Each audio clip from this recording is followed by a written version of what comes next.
வெட்டி யாரெல்லாம் படுகொலை செய்யப்பட்டார்களோ எல்லோருடைய கண்ணீர் துளியை நாம் பார்த்து கொண்டிருக்கின்றோம். இவ்வளவு பெரிய ஒரு கூட்டம், எழுச்சியான ஒரு கூட்டம், ஒரு மதத்தை சார்ந்தவர்கள், வாழ்வியல் முறையை பின்பற்றக்கூடியவர்கள், நம்முடைய நிலத்தினுடைய கடவுள் தமிழ் கடவுள் முருகபெருமானை மையமாக வைத்து மதுரை மாநகரத்தில் சங்கமித்து இந்து முன்னணி அவர்கள் ஏற்பாடு செய்திருக்கக்கூடிய இந்த கூட்டத்திலே நாம் எல்லாம் பங்கேற்றுக் கொண்டிருக்கின்றோம். இது ஒரு சாதாரணமான ஒரு கூட்டம் இல்லைங்க.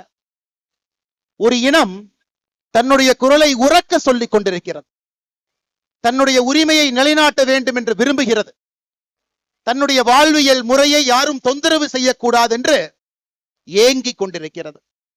அப்படிப்பட்ட இந்து சமுதாயத்தினுடைய இனத்தினுடைய சொந்தங்கள் எல்லோரும் இங்கே வந்திருக்கின்றீர்கள். பெரியவர்கள், தாய்மார்கள், சாது சன்னியாசிகள், எல்லா மடத்தினுடைய பாரம்பரியம் மிக்க மடத்தினுடைய மடத்தை தாங்கி பிடிக்கக்கூடிய ஆன்மீகவாதிகள் ஐயா எல்லாரும் மேடையில் இருக்கிறாங்க. RSS பேரிய இயக்கத்தினுடைய மூத்த முன்னோடிகள் மேடையின் மீது இருக்கின்றார்கள். இந்து முன்னணியினுடைய தலைவர் அண்ணன் காடேஸ்வர சுப்பிரமணியம் அவர்கள் இருக்கின்றார்கள்.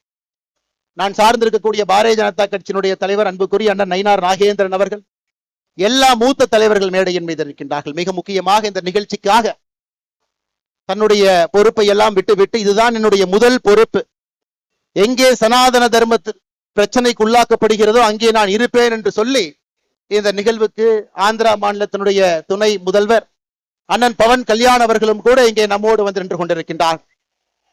அருமை சொந்தங்களை, ஒரே ஒரு நிமிஷம் யோசிச்சு பாருங்க. உலகத்துல யூதர்கள், ஜூஸ் மொத்த மக்கள் தொகையில வெறும் 0.2 விழுக்காடு இருக்கிறாங்க. 0.2 விழுக்காடு.